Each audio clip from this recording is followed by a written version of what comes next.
interagindo com a gente no chat, dúvidas, comentários, eles vão responder simultaneamente. Vai ser um bate-papo mesmo, para a gente conhecer essas novidades,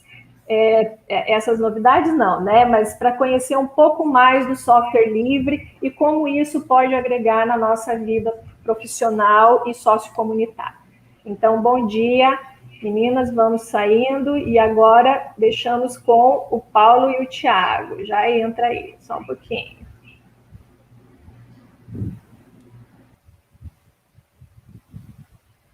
Vou projetar a sua tela, Paulo, também a sua apresentação, tá? Só um minuto. E aqui a coisa é amadora ainda, um pouquinho. Tá bom? Então, fiquem à vontade. Até logo.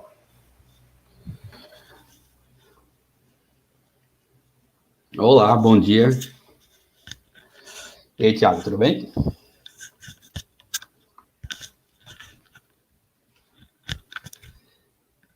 Você está com o microfone fechado, Thiago. Pronto. Aí. Bom dia a todos e todas, bom dia, Paulo. E bem-vindos e bem-vindas à nossa apresentação de introdução ao Debian e ao mundo do software livre. Tomara que vocês gostem e fiquem à vontade para perguntar aí, tá? Isso vai ser um bate-papo mesmo. Legal. Thiago, você tá onde? Eu estou em Curitiba. Estou em São Paulo, Campinas, interior de São Paulo. Beleza, eu estou em Curitiba, sofrendo com frio aqui um pouquinho. Tá frio também. Esses dias, né? Bom, eu estou em Curitiba, vocês vão perceber que meu sotaque não é de curitibano. Eu, na verdade, sou de Maceió, nasci em Maceió, e estou aqui em Curitiba já há quase 30 anos. Então, eu fico imensamente honrado em poder falar com o público, principalmente da UFAL, né, do curso de Serviços Sociais. E fico muito feliz de poder ter essa oportunidade de falar para meus conterrâneos, minhas conterrâneas aí da cidade. Como a gente está online, a gente acaba atingindo mais pessoas, né? A gente está atingindo pessoas que estão em qualquer lugar e que podem assistir a gente. Então, eu gostaria de agradecer o convite da professora Thelma e das monitoras que estão participando com ela. Muito, muito honrado em poder falar para vocês. E como já foi falado, durante a nossa fala, vocês podem enviar perguntas, não tem problema, a gente interrompe o que estiver falando para responder as perguntas de acordo com o tema, né? Bom, deixa eu projetar aqui minha tela. E do sistema operacional GNU Linux e tudo que envolve software livre nesse contexto. A princípio, como já foi falado, né, pela professora Thelma e pelas monitoras, a minha formação é em ciência da computação. Então, vocês podem estranhar um pouco por que a gente vai falar de um sistema operacional, a gente vai falar de software, que é uma coisa teoricamente mais técnica, para um curso que não tem esse foco técnico de programação, digamos assim, né? Então, a primeira coisa para entender é que o software livre, ele envolve toda uma... Deixa eu só ver se está projetando aqui. Eu acho que não está.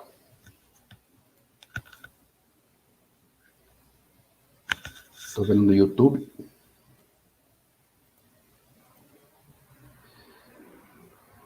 Software livre, o primeiro pensamento que vem à nossa mente é uma questão técnica. São softwares que fazem o computador funcionar. Mas ao longo da palestra, vocês vão perceber que software livre envolve toda uma comunidade ao redor dela. Não só de pessoas técnicas que fazem os programas, né? Não só de programadores e programadoras, mas de pessoas que colaboram de outras formas não técnicas. É bastante comum falar em ecossistema do software livre. Quer dizer, todo o conjunto de coisas, de pessoas que estão em volta desse sistema. A gente vai falar um pouco de comunidade e também de diversidade. Deixa eu ver. Trocou o slide para vocês? Thiago? Não, aí não está projetando, Paulo. Está só não está projetando. No LibreOffice para você inverter a tela de apresentação de anotações também, né? Agora vai dar certo. Então, a gente aqui vai conhecer o projeto Debian e o universo do software livre, vai conhecer a comunidade Debian e mostrar que somos muito mais que apenas um software, e a gente vai falar sobre o que o serviço social tem a ver com isso, né? O que o custo e as pessoas envolvidas com o serviço social tem a ver com essa questão toda que a gente vai falar. Bom, primeiro, é importante entender o que é um sistema operacional. O sistema operacional é basicamente um conjunto de programas, de software. Quando eu falar softwares e programas aqui, entendam como a mesma coisa. Então, é um conjunto de programas que fazem o computador funcionar. Ele faz uma ponte entre o programa que você está utilizando, por exemplo, eu estou utilizando aqui uma apresentação, e o hardware do computador. Então, quando eu estou na apresentação e eu teclo uma seta que faz passar para a próxima tela, é o sistema operacional que interage entre o meu teclado e o programa da apresentação, que no caso aqui eu estou usando o LibreOffice, não estou usando o PowerPoint, que é o mais conhecido pelas pessoas, né? Então, o sistema operacional faz essa ponte entre eu apertar o teclado, apertar a tecla de seta, e mudar a tela do software e exibir aqui no meu monitor a próxima tela. Então, o sistema operacional é o conjunto de programas que fazem isso. Por isso que a gente colocou aqui em cima os aplicativos, que é o editor de texto, um reprodutor de mídia, um editor gráfico, um programa de apresentações como esse que eu estou mostrando, e o hardware, que é o disco, a memória, as portas USB, a internet, né, a conexão com a internet, a rede e tudo mais. Então, o sistema operacional é esse meio de campo. Basicamente, o Debian é um sistema operacional chamado Debian GNU Linux. Vocês provavelmente estão mais acostumados com um sistema operacional chamado Windows, que é o que a maioria das pessoas utilizam. Eu estou trazendo aqui uma alternativa, a gente está trazendo aqui uma alternativa ao Windows, ao sistema operacional Windows, que é um sistema operacional chamado Debian GNU Linux. E aí eu vou mostrar por que tem toda essa nomenclatura. Bom, o que é um programa de computador, né? O programa de computador, basicamente, é um código que é entendível pelo computador, entendível pela máquina, que vai executar alguma coisa que a gente quer que faça. Então, por exemplo, o usuário gostaria de ter um programa, né? Ele gostaria de usar o usuário, que pode ser uma professora, por exemplo, gostaria de ter um programa em que, quando ela digitasse a nota do aluno, ou da aluna, a média da pessoa, da nota, ele informasse na tela se essa pessoa passou ou não passou. Então, essa é a demanda do usuário. O usuário, nesse caso, é uma professora. Então, ela pede para o programador, bom, programador ou programadora, eu queria ter um programa que, quando eu digitasse o valor da média, aparecesse na tela se a pessoa passou ou não passou. O programador, então, vai codificar esse programa, vai escrever em linguagem de código, que ele consegue fazer isso, né? Ele tem essa compreensão. Aqui a gente colocou um exemplo do que seria em alto nível esse programa, e ele vai escrever esse código e vai mandar para o computador. Vai escrever numa linguagem, que pode ser compilada ou não, que o computador em si vai entender. Então, quando eu for rodar esse programa, vai aparecer na tela lá, digite a média, né? Vai pedir para o usuário, digite a média. A professora vai lá, coloca a média 5, por exemplo, né? Coloca a nota 5. O computador vai comparar esse 5, que é esse X aqui, se ele é maior ou igual a 7, então 5 a gente sabe que é menor que 7, e ele vai informar para a usuária, não passou. Então, basicamente, é isso que o programa faz. É claro que, para você escrever esse programa aqui, você tem que ter o conhecimento técnico necessário para desenvolver esse programa que vai fazer isso, que nesse caso aqui é uma coisa bastante simples. Mas aí você vai criando complexidades até criar programas completos, como um programa de editor de texto, um programa de multimídia e etc. Obviamente, quanto maior o programa, mais complexidade ele demanda. E demanda também mais pessoas trabalhando em cima daquele programa. Então, você pode ter uma equipe de 50 programadores desenvolvendo um único programa devido à sua complexidade. Esse tipo de situação aqui, chamado lógica de programação. Isso aqui que a gente está vendo na tela é uma lógica de programação, em que ele pede uma nota e ele faz uma comparação matemática. Isso está começando a ser difundido, a ideia de que isso aqui poderia ser ensinado para crianças nas escolas. Então, além da matemática, português, história, geografia, todas aquelas matérias que as crianças aprendem na escola, está se começando a difundir a ideia que elas também poderiam aprender lógica de programação. Então, nesse caso aqui, nesse exemplo aqui, é bem legal de ver que, através do computador, da programação do computador, a criança vai poder aprender também matemática. Um exemplo bem simples. Então, quando eu faço essa comparação de maior e igual, eu estou estudando basicamente matemática, né? São dois símbolos matemáticos de maior e de igual. Então, a ideia seria trazer o estudo da programação, da lógica de programação, levar também para as crianças nas escolas, para que, além da matemática, além de todas as matérias tradicionais, elas possam começar a aprender também a programação. Isso não quer dizer que todas as crianças vão ser programadoras, né? Assim como quando a gente estuda história na escola, não quer dizer que todos os alunos vão ser professores de história, né? Obviamente, assim como matemática e tudo mais. Mas a programação vai auxiliar no raciocínio lógico das crianças e vai auxiliar também como ferramenta para estudar outras matérias. Então, a tendência no futuro é que a lógica de programação seja introduzida como uma matéria curricular nas escolas. Aqui pode ser que leve mais tempo, aqui no Brasil pode levar mais tempo, porque depende também de uma infraestrutura de ter computador nas escolas, de o aluno ter computador em casa e poder estudar em casa, mas a gente já vê isso acontecendo em países mais desenvolvidos que o nosso, o pessoal estudando lógica de programação.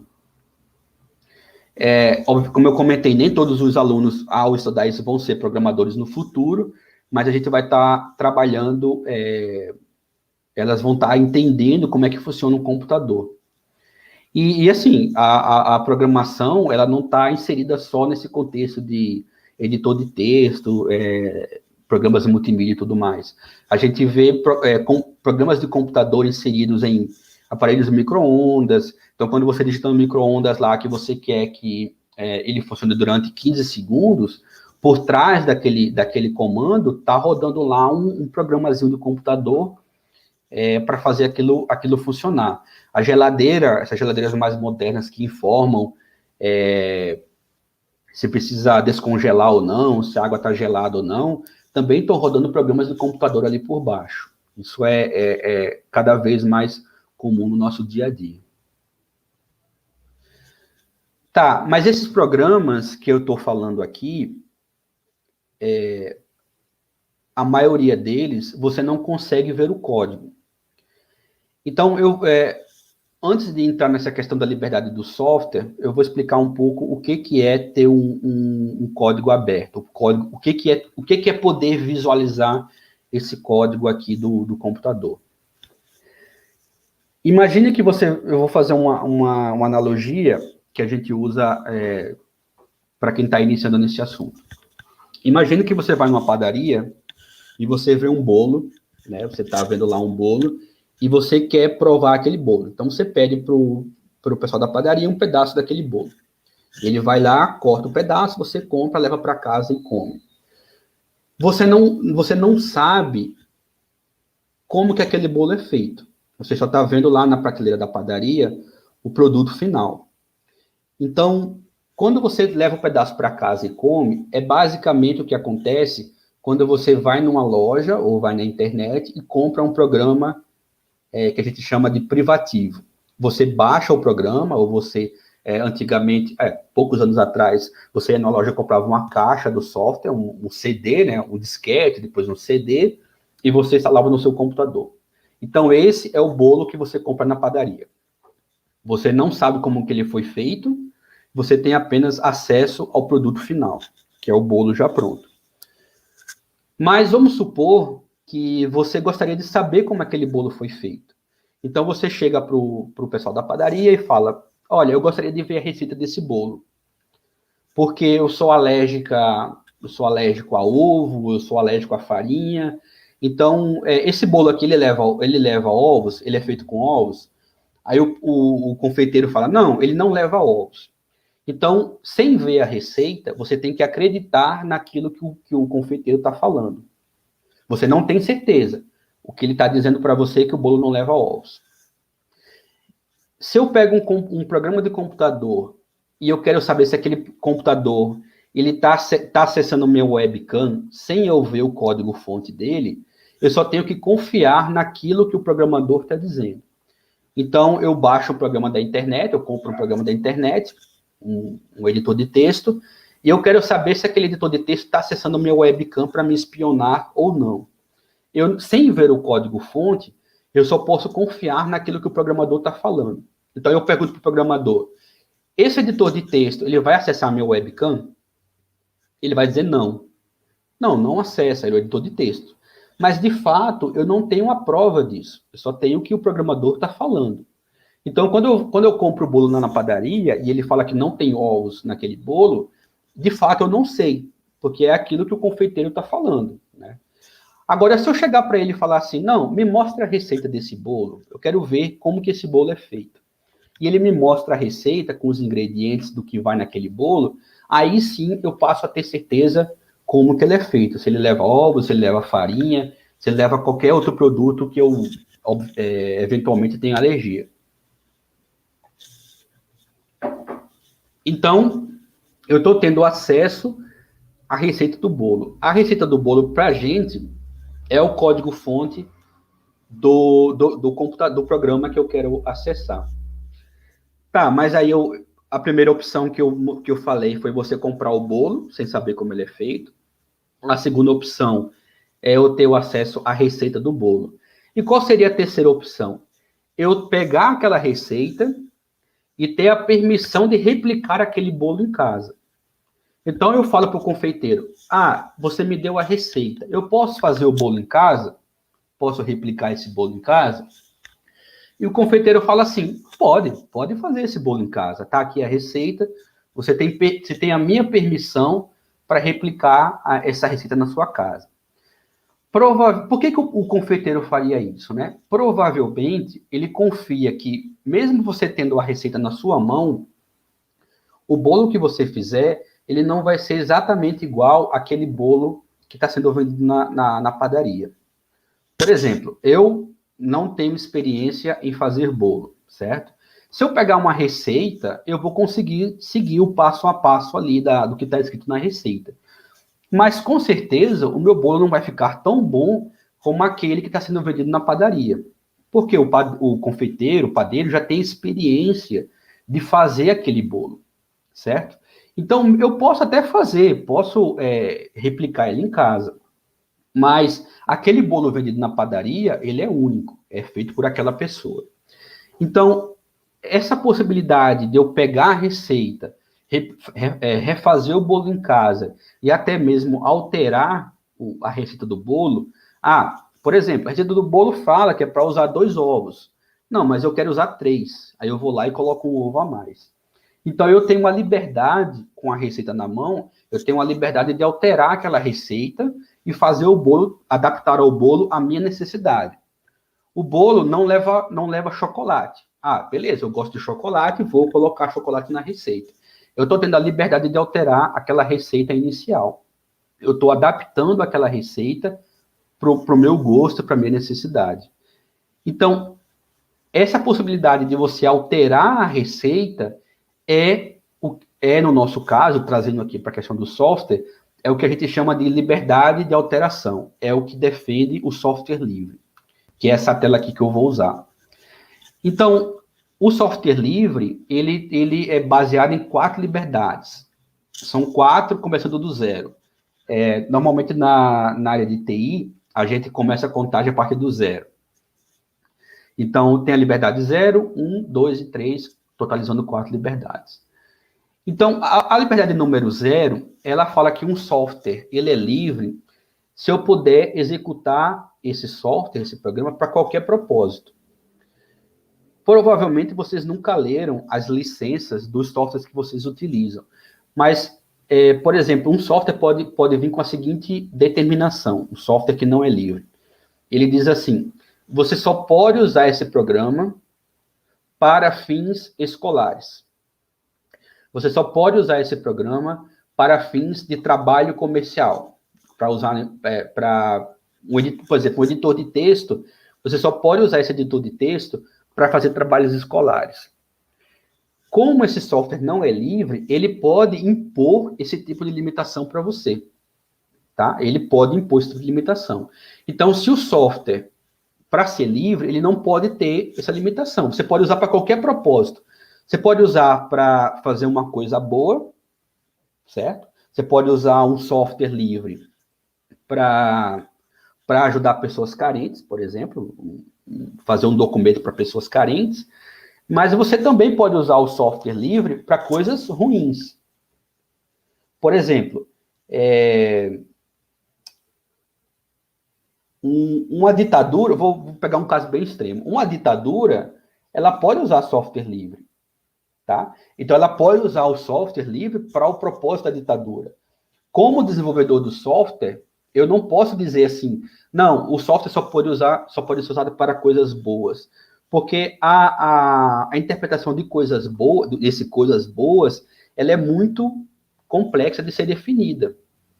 Então, existe um exemplo extremo, assim, um software livre pode ser usado para criar uma bomba atômica, é um exemplo extremo. Pode. Eu não estou dizendo que o software não pode ser usado para isso, ele pode ser usado, certo? Então, é um exemplo bem extremo, mas que reflete a realidade. Eu, como programador, não posso dizer se o meu software vai ser usado para um projeto social ou para construir uma bomba atômica. Eu não posso determinar isso. Se eu determinar isso, ele deixa de ser software livre, de acordo com a liberdade número 0. A liberdade número 1 fala que a pessoa, o usuário, tem a liberdade de estudar como o programa funciona e adaptar às suas necessidades. E, obviamente, para estudar o programa, você tem que ter acesso ao código-fonte daquele programa. Então, isso aqui é bem o exemplo do bolo, né? Aliás, pegando o exemplo do bolo, por exemplo, quando o confeiteiro faz o bolo, ele não está dizendo que você só pode comer o bolo. Eu posso comprar um bolo na padaria e jogar na cara de alguém. Então, essa é a liberdade que eu tenho com o bolo que eu comprei. Eu posso comer, posso jogar na cara de alguém, posso não fazer nada com aquele bolo, e, enfim, eu tenho a liberdade de fazer o que quiser com ele. A liberdade número 1 diz que eu posso ter acesso à receita do bolo, ou seja, ao código-fonte do programa, posso ver como é que ele funciona e posso adaptar as minhas necessidades. Trazendo o caso do bolo, eu posso colocar mais ovos, posso colocar chocolate, posso tirar ovo, posso colocar farinha, enfim, eu posso adaptar de acordo com a minha necessidade. Obviamente, para fazer isso, eu tenho que ter acesso à receita. A liberdade número 2, que é a terceira, ela fala que eu posso redistribuir cópias desse programa que eu modifiquei. Então, eu peguei a receita, modifiquei o bolo, e eu tenho a liberdade de dar esse bolo para alguém, e até de revender esse bolo, certo? Eu adaptei aquela receita às minhas necessidades, fiz um bolo novo, e estou vendendo para outra pessoa, ou estou dando para outra pessoa. Que é basicamente o que acontece na realidade, né? Se você pesquisar a receita de um bolo na internet, você pode baixar a receita de vários locais, você pode modificar a receita e vender aquele bolo, e passar para frente aquele bolo. No caso do software aqui, eu posso modificar aquele código. Então, esse código aqui, ele está digitando a média, né? Como eu falei, se for acima de 7, passou, se for menor, não passou. Eu posso baixar aqui para 5. Então, digamos que numa outra escola, um outro programador, a média nessa outra escola, a média é 5. Então, ele pode vir aqui modificar para 5 e alterou o programa lá que eu tinha, o código-fonte que eu tinha disponibilizado. Então, ele adaptou para as necessidades dele e passou para frente para utilizar em outra escola. E, por último, ele tem a liberdade de aperfeiçoar e passar para frente essas modificações, beneficiando a partir dali toda a comunidade, certo? Então, A1, A2 e A3, obviamente, eu tenho que ter acesso ao código-fonte. No nosso exemplo do bolo, quando eu pego um bolo original, eu peguei um bolo do tipo X, eu modifiquei e coloquei uma cobertura, coloquei uma fruta em cima, coloquei algumas coisas modificando esse bolo, as pessoas que vão comer aquele bolo se beneficiaram com aquele aperfeiçoamento. Então, a comunidade de comedores de bolo se aperfeiçoou com aquela modificação que eu fiz. Certo? Deixa eu ver se tem alguma questão aqui. Qualquer coisa você me interrompe, tá, Thiago? Se tiver alguma coisa aí, que eu não estou olhando as perguntas ali. Tranquilo. Legal. Então, qualquer dúvida sobre essas 4 liberdades aqui, fiquem à vontade para perguntar. Então, quando um programa de computador permite essas 4 situações, ele é considerado um software livre. Veja que aqui eu não falei em momento nenhum que o software tem que ser gratuito. Em momento nenhum eu falei aqui, o software livre tem que ser gratuito. Né? Só que acontece que na maioria dos casos, você acaba podendo baixar o software livre gratuitamente pela internet. Isso acaba acontecendo de fato. Então, por exemplo, quem usa o navegador Firefox, que é um software livre, você foi lá no site da mozilla.org e baixou gratuitamente o Firefox para o teu computador.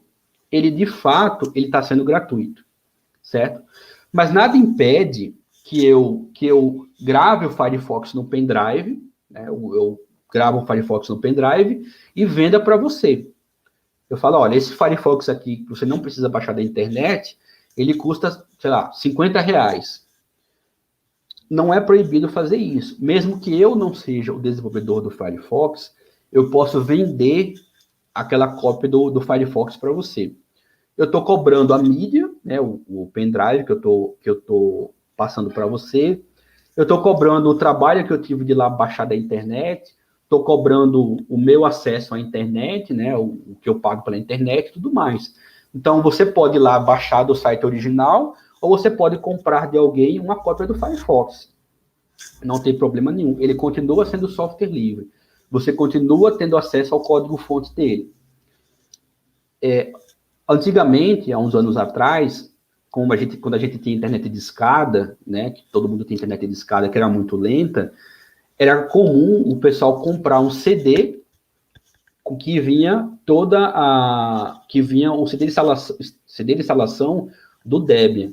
Então você comprava, algumas empresas, algumas pessoas físicas até, eles gravavam o CD para você, colocavam uma capinha bonitinha, com alguns cuidados ali, com algumas imagens, e mandava pelo correio para você, e você comprava. Então, ao invés de você ficar lá 10 horas baixando o Debian pela internet de escada, era muito mais fácil você pagar R$20 para alguém e a pessoa te mandar um CD gravado já com Debian para você instalar no teu computador.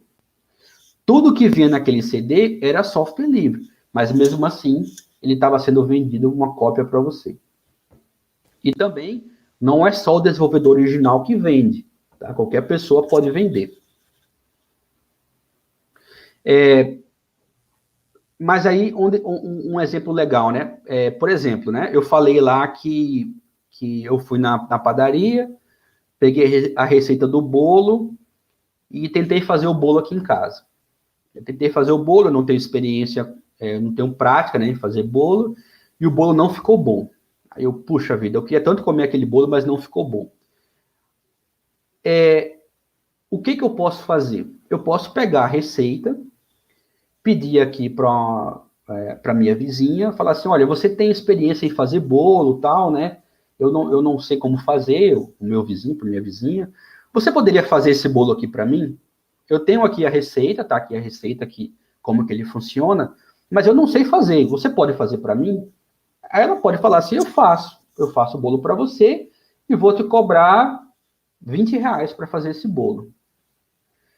Aí eu falo, tudo bem, eu te pago os R$20, porque mesmo eu tendo a receita, eu não tenho essa experiência em fazer. Mas para mim, pagar R$20 para você fazer esse bolo para mim, não tem problema, eu pago. Então, essa analogia se aplica aqui no software. Eu tendo acesso ao código-fonte dele, eu posso pedir para que outra pessoa faça aquele software. eu não preciso sempre pedir para a pessoa que criou o software para ela alterar. Eu posso pagar para outra pessoa alterar. Então, digamos que você comprou o software de mim, né? Mas eu estou cobrando caro para modificar aquele software. E eu estou te dando o código-fonte dele. Você pode pegar aquele código-fonte e pedir para o Thiago modificar. Fala, Thiago, modifica para mim. Aí o Thiago, em vez de cobrar, digamos que eu cobrei 200, o Thiago cobra 50, beleza, então eu vou pagar para o Thiago fazer, porque ele cobra mais barato, para mim é mais vantajoso. Pode ser que o Thiago faça o software melhor do que eu, que sou o criador original, ou pode ser que não, que ele faça pior. Então você tem que balancear. O que compensa? Eu pagar 50 para o Thiago, ele não sendo o desenvolvedor original, ou eu pagar 200 para o Paulo, que é a pessoa que tem total conhecimento para aquele software. De novo, usando analogia. É melhor eu ir lá na padaria comprar o bolo por 100, né? Comprar o bolo pronto por 100, ou é melhor eu pagar 20 para minha vizinha para ela pegar a receita e fazer um bolo novo? Pode ser que o bolo novo dela fique tão bom quanto o da padaria, eu pagando menos, ou pode ser que realmente seja melhor eu comprar aquele mais caro da padaria. Em todos esses casos, você tem acesso ao código-fonte do programa e tem acesso à receita do bolo. Vai de você escolher para quem você quer pagar. É nesse caso. Ô Paulo, tem uma pergunta aqui para você. Fala. O Vinícius Amorim está perguntando o seguinte, que existe uma dependência das linguagens de programação em relação à língua inglesa. Uhum. Então, isso implica que os alunos do Fundamental e do Médio teriam que se aprofundar no estudo da língua inglesa, caso tenham que estudar programação? Certo, é bastante interessante. Depende. Você não precisa necessariamente saber falar e escrever em inglês. Mas quando você vai codificar esse programa aqui para o computador, ele não vai usar o português se x maior ou igual a 7. Na linguagem real, ele vai usar if. If é a tradução em inglês para essa palavra se. Então, nesse caso aqui, no programa eu teria que escrever assim, write, que é escreva em inglês, digite a média. Write, digite a média. Então, você só precisa decorar, nesse caso, que write quer dizer escreva, digite a média. Escreva na tela, né? O leia seria read. Então, para o computador, ele vai entender o read como leia aquilo que você digitou na tela. Então, você não precisa saber inglês, mas você tem que saber que read o computador entende, que write o computador entende, que if é como o computador entende. E, ao invés de início, seria begin, ao invés de fim, seria end. Certo? Então, tem uma dependência em inglês, mas você não precisa necessariamente saber falar inglês, falar e escrever em inglês. Eu acho que eu consegui explicar melhor. Qualquer dúvida, pergunta novamente.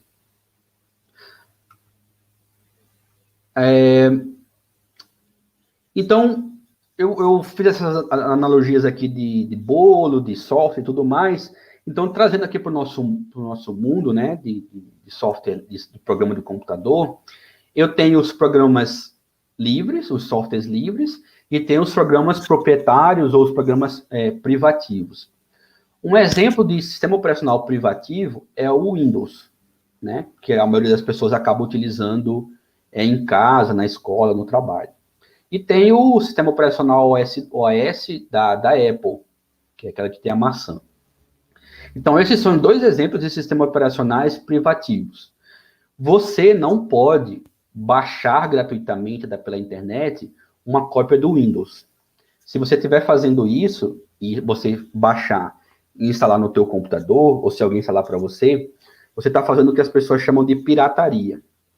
Esse termo pirataria é até bastante discutível, né? Se deveria ser o termo correto ou não, porque por pirataria a gente entende como você saquear, a pirataria, né,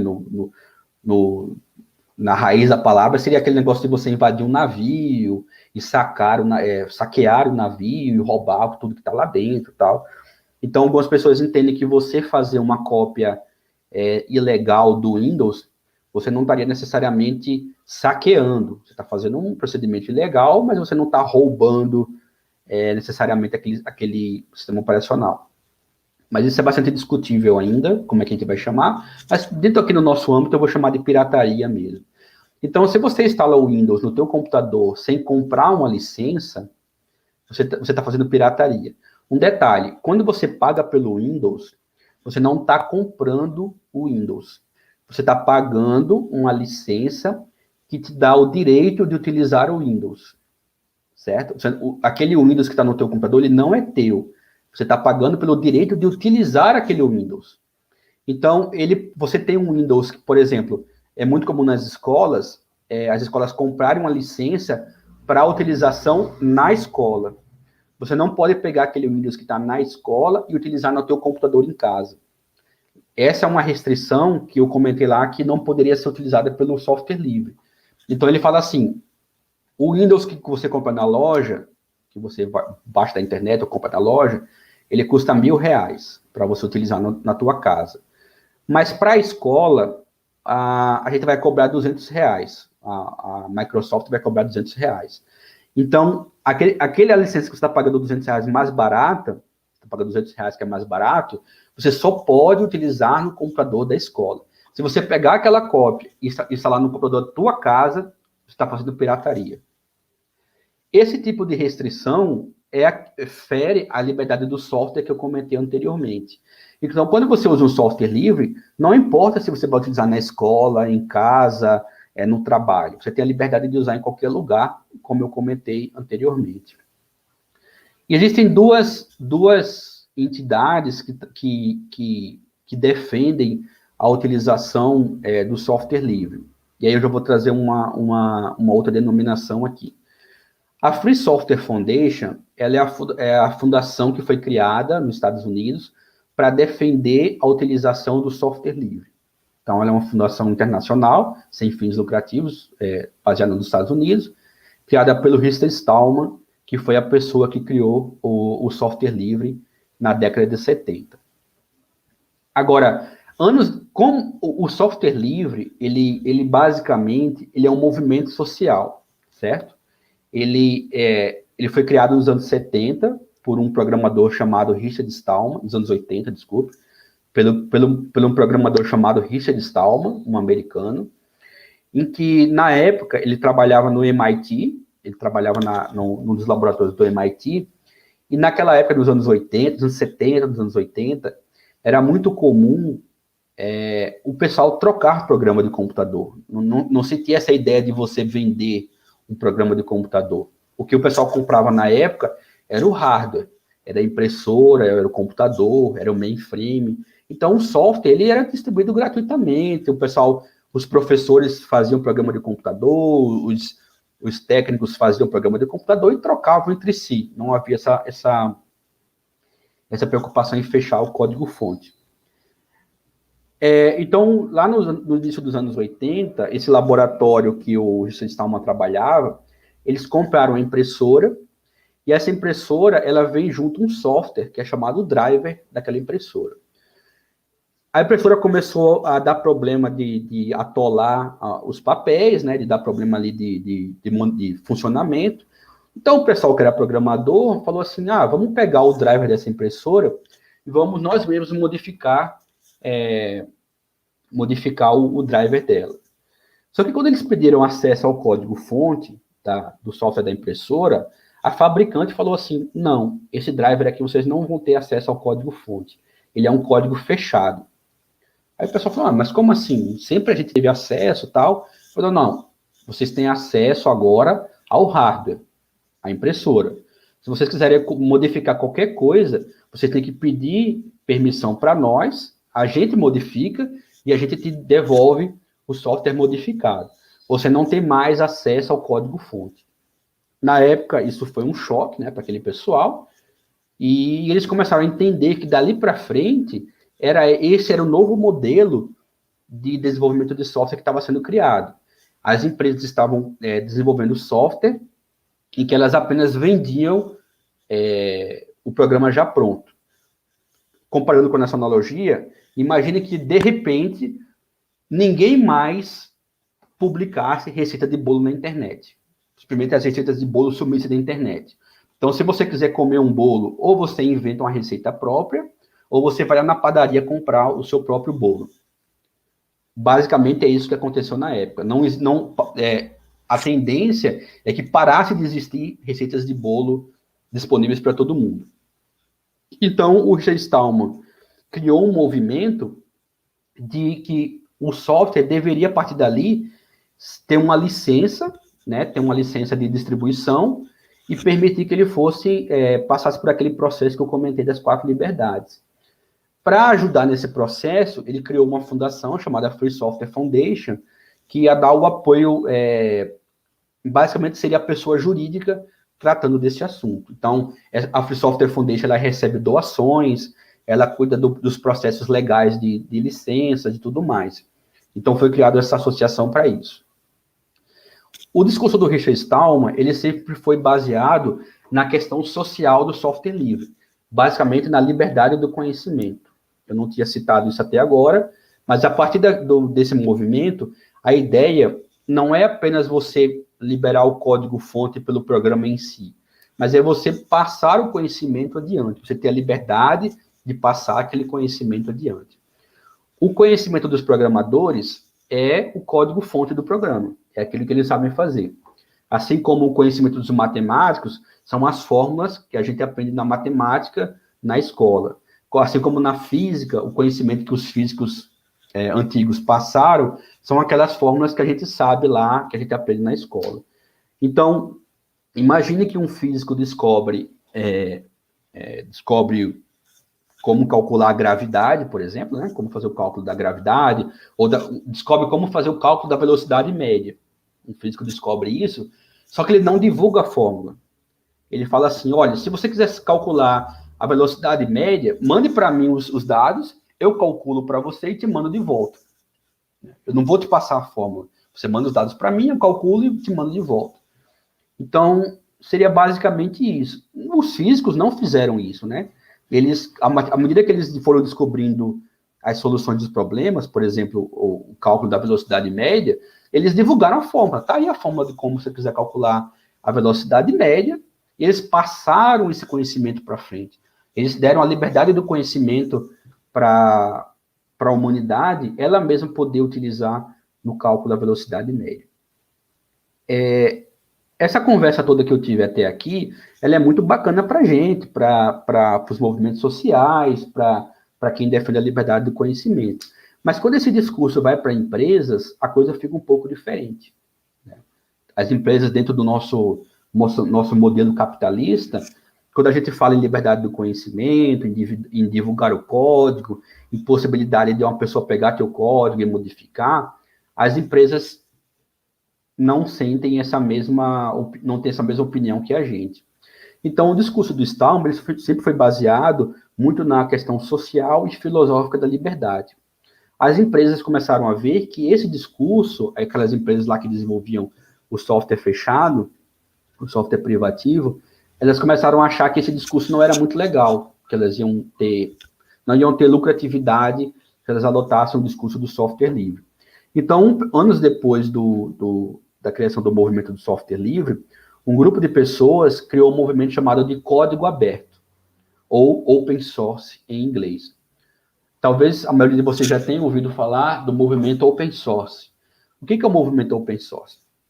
Ele é basicamente um movimento de software livre, ele defende a liberdade do código, só que ele defende também que é tolerável, que é aceitável você ter software livre e software privativo, software livre e software fechado. Enquanto o movimento de software livre, ele defende a questão social, além do código, o movimento open source, o movimento do código aberto, ele defende apenas a questão técnica. Então, ele diz assim, a empresa, ela pode desenvolver código aberto, pode desenvolver software livre, mas ela também pode ter, junto desse código livre, ela também pode ter um código fechado. Ela também pode ter o programa pode ser uma parte livre, uma parte que você baixa da internet, tem acesso ao código-fonte e tudo mais, mas se você quiser algo a mais, você tem que pagar para a minha empresa, porque essa parte é um código fechado. vamos usar a analogia aqui. Você vai na padaria e compra lá o bolo e pede a receita do bolo. O confeiteiro te dá. Aí você fala assim, mas como é que eu faço para ter essa cobertura nesse bolo aqui? Essa cobertura que você fez, como é que eu faço?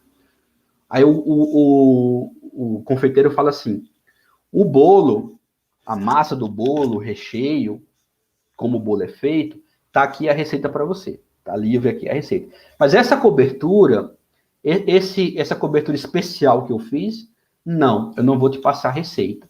Isso aí só eu sei fazer. Então você tem um bolo com a receita livre, com a receita disponível, mas aquela coberturazinha, aquele pedaço especial do bolo, aquele diferencial do bolo, o confeiteiro não libera a receita para você. Então, você tem um software que boa parte dele é livre, tem um código aberto, tem um código-fonte, mas uma partezinha do que o software faz, a empresa não libera como código fechado, como código livre. Aquela partezinha do software, ela é código fechado, e aí você tem que pagar para essa empresa para desenvolver aquela parte fechada. Então, é isso que a iniciativa do open source ou do código aberto trabalha. Então, é diferente você falar software livre e você falar código aberto? É diferente você falar free software e falar open source? Depende do que você quer dizer. Se você falar assim, eu defendo software livre, quer dizer que você defende o código aberto e também o movimento social e filosófico do software livre. Se você falar assim, eu defendo o código aberto, eu defendo o open source, você defende o código aberto, mas você também está focado só na parte do código e você tolera o código fechado. Você aceita o código fechado. Essa é basicamente a diferença. Então, tem um texto aqui muito bacana, que diz assim, se você só compartilha seu código no GitHub, o GitHub é um repositório de código acessível por qualquer pessoa na internet. Se você digitar de github.com, você tem acesso a vários códigos-fontes disponíveis na internet. Então, o texto fala assim, se você só compartilha seu código no GitHub, você não está praticando nenhum dos dois conceitos acima. Se você só coloca o teu código no GitHub, você não está fazendo nem software livre, nem código aberto. Por quê? Porque você não está dizendo o que a pessoa pode fazer com aquele código. Se eu chegar aqui e mostrar uma receita de bolo, eu não estou dizendo se você pode copiar a minha receita ou não. A receita é minha, eu mostrei. Mas eu não estou dizendo assim, quem estiver assistindo aí na internet, pode replicar minha receita, pode modificar minha receita. Eu só estou mostrando sem dizer o que a pessoa pode fazer. Se você licencia seu código para que outras pessoas possam usar, aprender e te ajudar a construir um software mais robusto, você está praticando o código aberto. Então, eu digo assim, olha, tá aqui minha receita, você pode modificar, pode aprender, pode colaborar comigo e tudo mais. Então, na nossa analogia, eu estou fazendo código aberto. Mas se além de licenciar, você ajuda a conscientizar as pessoas sobre a importância da liberdade e combate o uso de software proprietário, você está praticando o software livre. Então, veja uma diferença. Primeiro, eu só mostro a receita do bolo. Está aqui a receita, eu não falo nada. Você não pode copiar essa receita. Intrinsecamente, pelo direito de licenciamento, você não pode replicar essa receita. Se eu mostro e falo assim, pessoal, copiem aí, modifiquem a receita, contribuam, me mandem modificações, eu estou praticando o código aberto. Agora, se eu digo assim, além de modificar, vamos trabalhar para que todas as receitas sejam livres, que a sua receita, que a receita do confeiteiro, que a minha receita, todas essas receitas sejam disponíveis na internet, sejam livres, sejam modificáveis, porque o importante é passar para frente como se fazer um bolo, aí eu estou fazendo o movimento do software livre. Então, eu estou trabalhando para que não só eu, você, mas outras pessoas também compartilhem as receitas de maneira livre e aberta. Isso é software livre. Aqui a gente tem algumas licenças que você pode usar no seu software. É como se você pudesse dizer o que a pessoa pode fazer ou não com a receita do bolo. Então, existe a receita chamada Apache, que é essa penazinha, né, que é o logo do Apache, a receita BSD, a receita MIT e a receita LGPL. Aqui são alguns exemplos, né, existem várias outras. Então, cada licença, ela diz o que você pode fazer. Então, por exemplo, a licença como MIT, BSD e Apache, ela diz assim, quando eu coloco essa licença no meu software, o meu software ele é software livre. Se você pegar o meu software, você pode modificar esse software e pode fechar, a partir da minha modificação, da sua modificação, você pode fechar esse software, desde que você diga que eu fui o autor original. Né? Então, eu desenvolvi uma calculadora. Coloquei na internet lá e coloquei uma licença aquele software livre, essa calculadora. O Tiago baixa o código dessa calculadora, ele modifica o código. Então, minha calculadora antes, ela só fazia as 4 operações. Somar, dividir, subtrair e multiplicar. Ela fazia 4 operações. O Tiago baixou o software, baixou o código dele, e ele adicionou outras coisas. Então, ele colocou calcular a raiz quadrada, calcular o logaritmo, fazer funções. Então, ele melhorou a minha calculadora. Se eu usar a licença MIT, BSD ou Apache, o Tiago pode fechar esse software e pode vender como software fechado, se ele quiser. Mas no código-fonte, ele tem que dizer que primeiro, a primeira criação daquela calculadora foi feita pelo Paulo e foi modificada pelo Tiago. Então, ele tá me atribuindo a criação original. Ele está me dando os créditos pela criação original.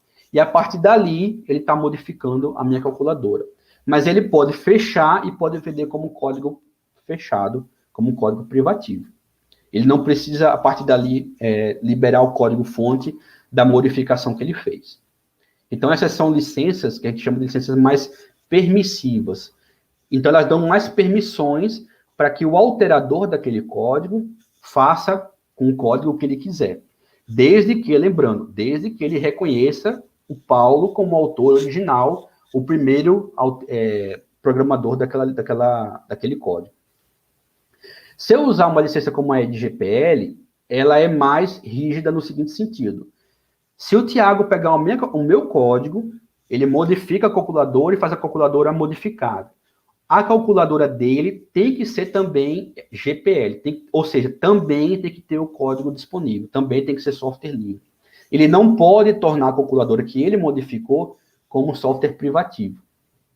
Essa é uma garantia que eu vou ter usando a GPL. Então, fica bem claro no site lá na licença.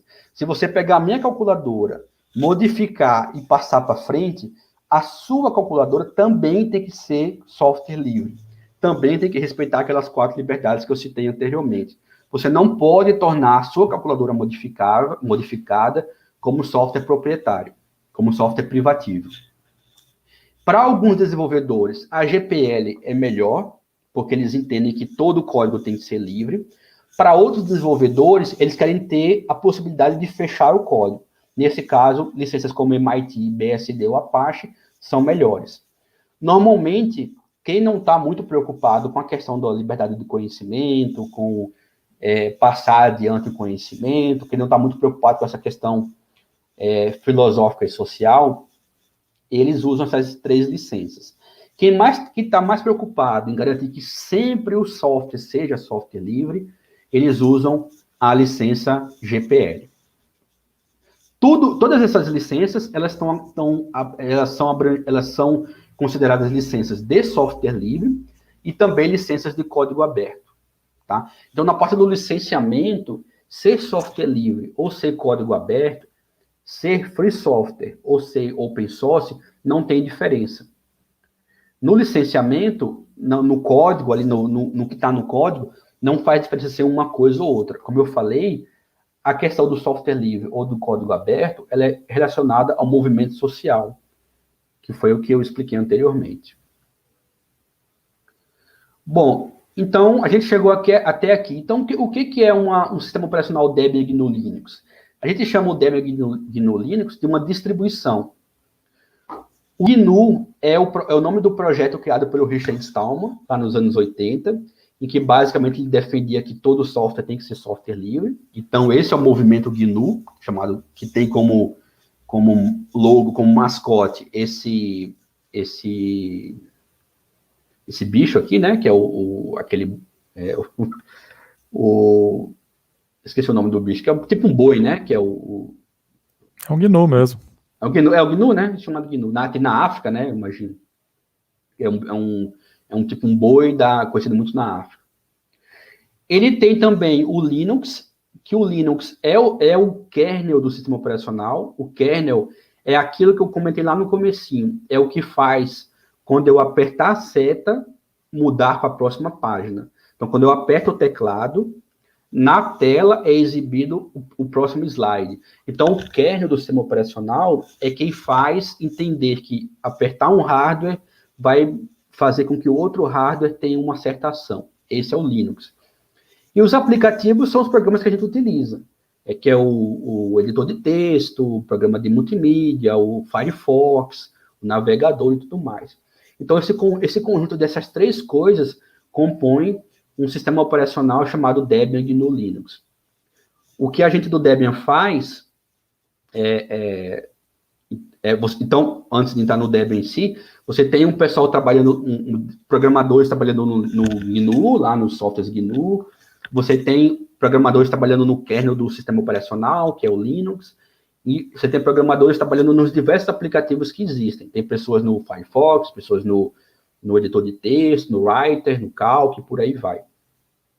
É muito comum as pessoas se referirem ao sistema operacional como Linux, apenas como Linux. Falar assim, eu utilizo no meu computador o Linux. Na minha escola tem o Linux instalado. Mas o correto é você falar que você tem o GNU Linux, porque o GNU é aquele projeto lá inicial, dos anos 80, o Linux é o kernel que faz o hardware funcionar. Então, essa dupla é que compõe o sistema operacional completo. Daí Paulo, um minutinho só. Diga. Fizeram uma pergunta aqui para você, se existem plataformas, provavelmente na internet, que ajudem a escolher uma licença para o software. Tem.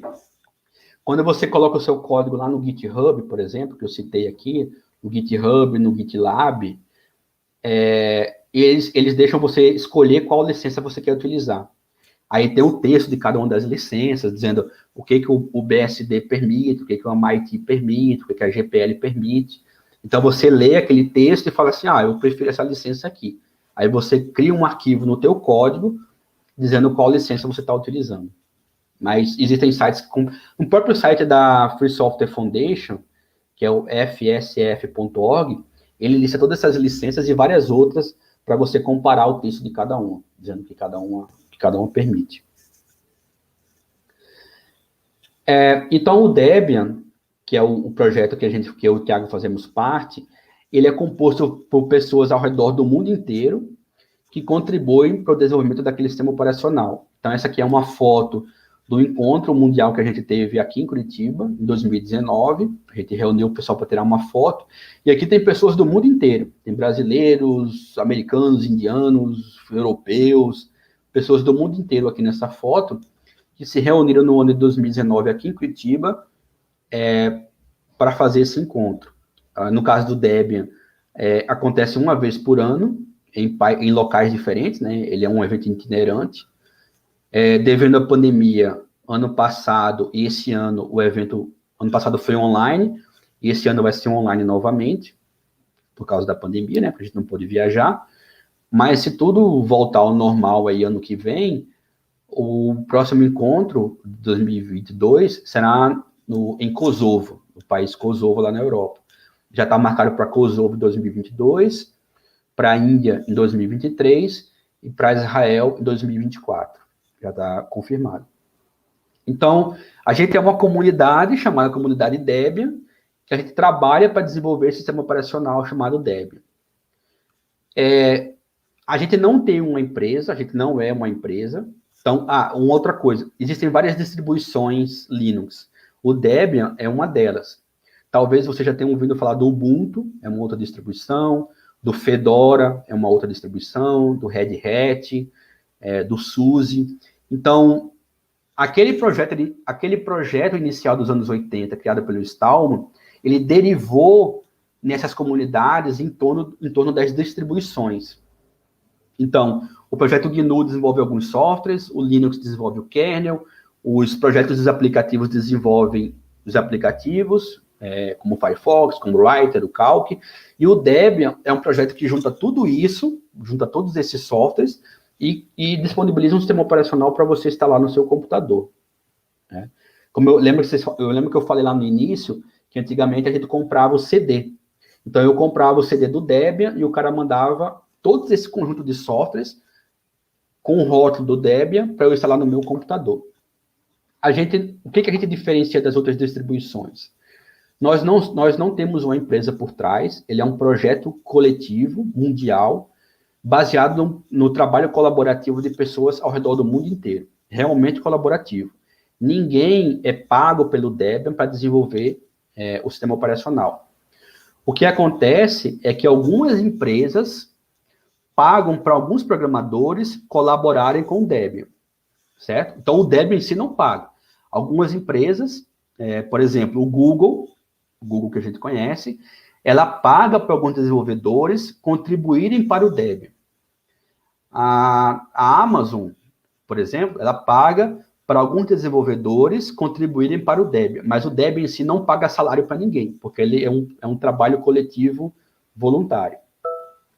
Sendo um trabalho de comunidade, a gente tem uma constituição, que foi escrita lá no início do projeto, dizendo o que é o projeto, o que é o Debian, a que ele se propõe. Tem um contrato social, dizendo quais são os compromissos do projeto. Então, eu, como desenvolvedor do Debian, vou sempre defender software livre. Os softwares que eu desenvolver para o Debian serão sempre software livre, por exemplo. Eu, como desenvolvedor Debian, e o projeto Debian como um todo, não discrimina pessoas, raças, religiões, gênero e tudo mais. Está lá no contrato social, que todas as pessoas são bem-vindas ao projeto, independente de sua religião, da sua cor da pele, do seu gênero, do seu país de origem. Ninguém pode ser discriminado por nenhum desses características. A gente, todo ano, elege um líder, uma pessoa que é a representação do projeto lá fora, para outras pessoas. E a gente tem uma declaração de diversidade que reforça a questão do contrato social e da Constituição, novamente afirmando que todas as pessoas são bem-vindas, independente do seu gênero, cor da pele e tudo mais, país de origem e tudo mais. O nosso logo original é essa vermelha, essa espiral vermelha, e o pessoal da diversidade adaptou para seguir a ideia das cores da diversidade, do arco-íris, Então, a gente tem tudo isso escrito no nosso site, debian.org, para que as pessoas que se juntam ao projeto entendam do que elas estão participando. Então, se eu, como participante do Debian, discriminar alguém, falar que, mulher não é bem-vinda no projeto, por exemplo, eu estou indo contra os princípios da diversidade do projeto. Eu não quero trabalhar com pessoas do Nordeste, Eu não quero trabalhar com pessoas de Maceió, por exemplo. Isso é uma discriminação que vai contra o que está escrito nos nossos documentos. Então, você pode denunciar, falar, um desenvolvedor falou que não quer trabalhar com pessoas de Maceió. Então, vou abrir um processo para que eu seja expulso do projeto. Ou se eu falar, não quero trabalhar com nenhuma mulher, porque eu acho que mulher não sabe programar, por exemplo. Ou com pessoas LGBTQI+. Então, você pode denunciar, aí vai ser apurado e eu vou ser expulso do projeto, eu não vou fazer mais parte oficial do projeto Debian. Então, dentro dessa questão da diversidade, a gente tem vários desafios a serem cumpridos. Por exemplo, a gente sabe que no meio da programação, no meio da TI, a maioria das pessoas são homens. São homens héteros brancos, homens brancos héteros cis, Então, a gente tem um desafio, não só no projeto Debian, mas como na TI como um todo, na TI, no software livre, no projeto Debian, que é trazer, não são minorias, né? A gente fala assim, minorias como mulher. Não, mulheres não são minorias. São grupos subrepresentados na área de TI. O que são esses grupos subrepresentados? São mulheres, são pessoas LGBTQI+, são pessoas negras. Esses grupos, eles são subrepresentados na área de TI, no software livre e também no Debian. Então, o nosso desafio é trazer essas pessoas para contribuir com o projeto. Criar um espaço aberto e acolhedor para que qualquer pessoa possa contribuir com software livre, com Debian e tudo mais. E uma coisa que eu aprendi quando eu comecei a participar do Debian, quando eu comecei a ter contato com pessoas de outros países, do exterior, é que a gente aqui, ainda existe uma outra subrepresentação, que é uma subrepresentação geográfica. Porque na maioria dos projetos de software livre, assim como no Debian, a maioria das pessoas que contribuem são homens, cis, brancos, do hemisfério norte.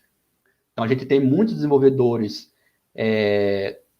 da Europa, dos Estados Unidos, do Canadá, dessas 3 regiões, né, da América do Norte, excluindo o México, e da Europa. E a gente tem um desafio de trazer pessoas do hemisfério sul, né, do dito terceiro mundo, entre aspas, pessoas da América Latina, pessoas da África, pessoas da Ásia, e especialmente a África e a América Latina são muito, muito poucos participantes. Então, mesmo quando você tem mulheres participando de um projeto de software livre, são mulheres europeias, são mulheres americanas, da América do Norte, excluindo o México. Quando você tem pessoas LGBTQI+, são pessoas ou da Europa, ou dos Estados Unidos, ou do Canadá. Então, a gente tem uma subrepresentação também geográfica. Então, quando eu tenho homens, tem poucos homens da América Latina, poucos homens da África, e tudo mais. Né? Então, é mais um desafio aí que a gente tem pela frente. Não, junto lá do hacker, do Oshi Hacker. Viu? Muito obrigada, podemos encerrar por aqui. Eu quero agradecer todo mundo por estar aqui arduamente nesse feriado, de prestigiar. Ajude a gente comentando o vídeo na aba dos comentários, porque o chat nem sempre fica visível. Deixe sua opinião, como a gente pode melhorar, que outras iniciativas que, a partir desse conteúdo que você assistiu, você gostaria de colaborar ou que a gente organizasse também, né? Deixe suas ideias, as suas críticas, desde que sejam construtivas e não hostis, né? Porque a gente está aprendendo, está todo mundo aprendendo junto. Agradeço demais, Thiago, por essa parceria e essa amizade. Obrigado, Thelma. Obrigado a você. Paulo, foi muito generoso também, que a gente se encontre mais vezes, né? E que você venha nos visitar em breve. Então, forte abraço, obrigadão, estamos à disposição. Obrigado pelo convite. Valeu, até gente, mais. Obrigado. Vou encerrar aqui, viu? Até logo, pessoal. Obrigado às monitoras. Isso, obrigado.